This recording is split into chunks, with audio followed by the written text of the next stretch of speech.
Je promets travailler pour réussir. Telle est la promesse de cette candidate à l'examen du certificat d'études primaires CEP session de juin 2025, ici au complexe scolaire Kopara, centre qui a accueilli ce lundi 2 juin dans la commune de Lokossa le lancement officiel de cet examen. Le ministre des Enseignements maternels et primaires, Salimane Karimou, accompagné d'une forte délégation, est allé doper le moral des candidats à sa descente. C'est à votre portée.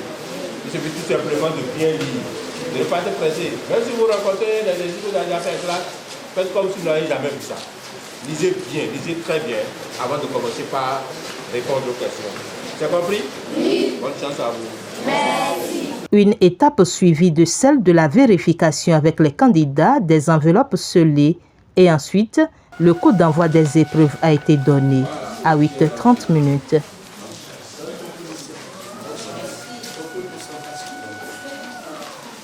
Mission accomplie, dira le ministre Salimane Karimou, en rappelant les raisons qui ont motivé le choix de ce centre pour le lancement officiel. L'un des événements qui marque la fin d'une année scolaire, c'est l'organisation, c'est le déroulement des examens nationaux. Et le certificat d'études primaires est le premier examen national à grand tirage.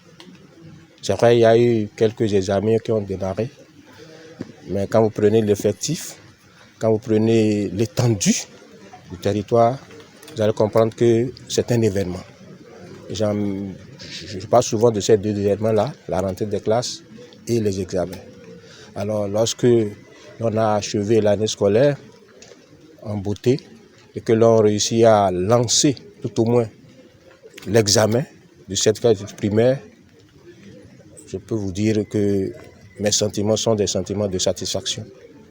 Mes sentiments sont ceux de quelqu'un qui peut se dire mission accomplie, même si on doit toujours rester prêt à recommencer avec plaisir.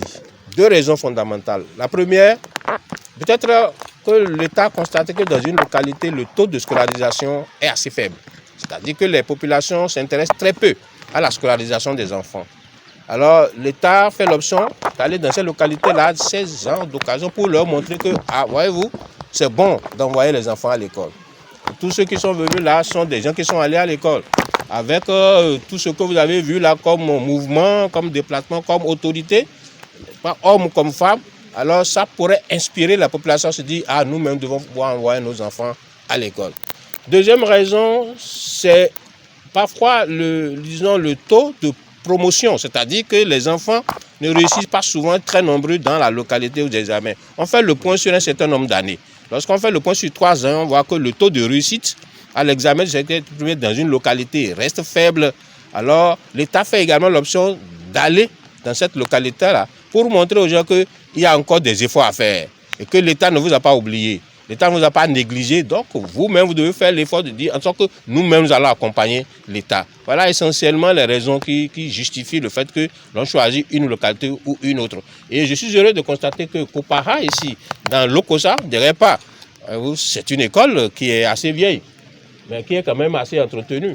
Et je prends l'occasion pour dire, voyez-vous, j'ai encore des salles de classe fermées là, non utilisées, du fait des fusions, parce qu'il manque encore d'effectifs dans l'école. Voyez-vous, donc la raison dont je vous ai parlé tout à l'heure, elle se justifie à travers ce que vous voyez, tout le monde voit là ici. Moi, je ne suis pas heureux de voir des salles de classe là, fermées, alors qu'il y a des enfants qui sont dans la localité. Et vous comprenez pourquoi on est venu encore ici pour dire aux gens, envoyez les enfants à l'école. C'est de leur droit, il faut le faire, il faut les envoyer à l'école. Moment de témoignage et de prise d'engagement par le maire de Lokossa et le préfet du département du Mono. Je voudrais profiter de votre micro pour remercier le ministre et tout le gouvernement pour le choix porté sur ma juridiction administrative pour abriter les présentes cérémonies. Je pense que c'est un honneur et un privilège. Et au-delà de cet honneur et de ce privilège, c'est également un signe que le système éducatif du Mono préoccupe et requiert l'attention des autorités au plus haut niveau. Je voudrais également dire au ministre que dans le Mono, nous rêvons d'être un pôle d'excellence et c'est un honneur pour nous donc de l'accueillir ici. Ça nous motive davantage et ça booste nos ambitions.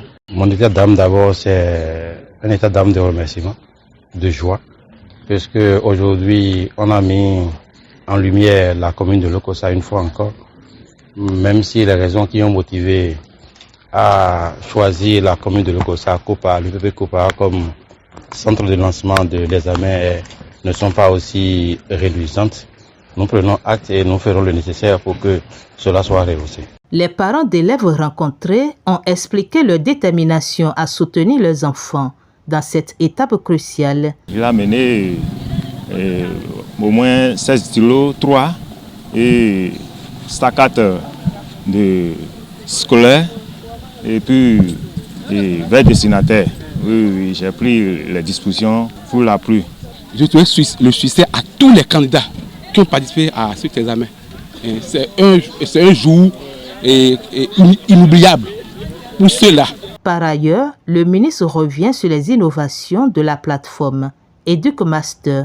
Cette année encore, comme déjà depuis 2023, j'ai juste vu sur fichier, sur les appareils, la liste des surveillants, la liste des superviseurs, la liste des...